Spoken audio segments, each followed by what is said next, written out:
வணக்கம் மக்களே. இன்றைக்கி நம்ம இந்த வீடியோவில் 13 வயசில் சினிமாவோட என்ட்ரி, தன்னோட கரியரோட உச்சத்தில் இருக்கும்போது ஒரு காதல் தோல்வி, தன்னோட 22 வயசில் முடிஞ்சு போன ஒரு ரஜினி பட நடிகையோட வாழ்க்கையை பற்றி தான் இந்த வீடியோவில் ரொம்ப விரிவான ஒரு தொகுப்பாக பார்க்கலாம் வாங்க. திரை உலகத்தில் இவர் உச்சம் தொடுவான்னு சொல்லி எல்லாருமே நினச்சிட்டு இருந்த ஒரு கட்டத்தில் தன்னோட தனிப்பட்ட வாழ்க்கையால் ஒரு தவறான முடிவை எடுத்திருக்காங்க. திறமையும் கடின உழைப்பையும் அடையாளமாக வச்சுக்கிட்ட இவங்க திரை உலகத்தால் என்றைக்குமே நினைவுபடுத்தப்படுவாங்கன்னே சொல்லலாம். அதில் ஒருவர் தான் நடிகை ஜெயலட்சுமி அவர்கள்னே சொல்லலாம். திரை உலகத்தில் படாபட் ஜெயலட்சுமின்னு சொல்லி கூப்பிடுவாங்க. ஆந்திராவை சேர்ந்த இவங்க படாபட் ஜெயலட்சுமின்னு சொல்லி தன்னோட 13 வயசில் சினிமாக்குள்ளே நுழைஞ்சிருக்காங்க. தெலுங்கில் வெளியான எட்டரு அம்மாயிலுன்ற படத்தின் மூலமாக தான் நடிகையாக அறிமுகமாயிருக்காங்க முதல்ல. இயக்குனர் எஸ்.ஆர். புட்டண்ணா கனகல் அவர்களோட படத்தில் அக்னியேனி நாகேஸ்வர ராவ், சோபன் பாபு, வாணிஸ்ரீ எல்லாருமே சேர்ந்து நடிச்சிருப்பாங்க. 1972 ஏ. வின்சென்ட்டோட இயக்கத்தில் வெளியான அர்த்த யாத்ரான்ற ஒரு மலையாள படத்துலேயும் நடித்து ரசிகர்களோட மனசில் ஒரு தனி இடத்தையே பிடிச்சாங்கன்னு சொல்லலாம்.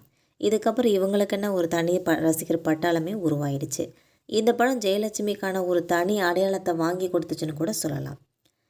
1974 பாலச்சந்தர் அவர்களோட இயக்கத்தில் வெளிவந்த அவள் ஒரு தொடர்கதைன்ற படத்தின் மூலமாக தான் நம்ம தமிழ் திரை உலகத்தில் அறிமுகமாயிருக்காங்க. அவள் ஒரு தொடர்கதை படத்தில் நடிகை ஜெயலட்சுமியோட சுடுக்குத்தனமான அந்த கதாபாத்திரம் அவள் ஒரு தொடர்கதையில் அப்போ படாபட்டுன்னு சொல்லி கூப்பிடுவாங்க. இதுவே ரொம்ப நாளைக்கு நிலச்சி நின்று கடைசியில் அவர் பேருக்கு பின்னால் நிலச்சி படாபட் ஜெயலட்சுமின்னு சொல்லி கூப்பிட ஆரம்பிச்சிட்டாங்க. அவள் ஒரு தொடர்கதையை அந்தர்லேனி கதான்ற பெயரில் பாலச்சந்தர் அவர்கள் தெலுங்கில் எடுத்தப்ப அதுலேயும் இவங்க தான் நடிச்சிருக்காங்க என்பது குறிப்பிடத்தக்கது. இதுக்கப்புறம் முள்ளும் மலரும், 6லேருந்து 60 வரைக்கும், அவர் எனக்கே சொந்தம், வருவான் வடிவேலன்னு சொல்லி நிறைய தொடர்ச்சியான வெற்றி படங்களில் நடித்து வந்திருந்தாங்க. தன்னோட குறுகிய காலத்திலேயே தமிழ், தெலுங்கு, மலையாளம், கன்னடம் சொல்லி எல்லா மொழி படங்கள்லேயும் சுமார் 66 படங்களில் நடித்து தன்னோட திறமையை வெளிப்படுத்தியிருக்காங்கன்னே சொல்லலாம். நடிப்பை முழுமையாக ஏற்றுக்கிட்ட இவங்க திரைவானில உச்சத்தில் இருந்தப்போ காதல் அவங்களோட வாழ்க்கையை மாற்றிருச்சுன்னே சொல்லலாம். தன்னோட காதல் தோல்வியால் தூக்க மாத்திரைகளை சாப்பிட்டு 1980 நவம்பர் 1 அதாவது தன்னோட 22 வயசில் தற்கொலை செஞ்சுக்கிட்டாங்க.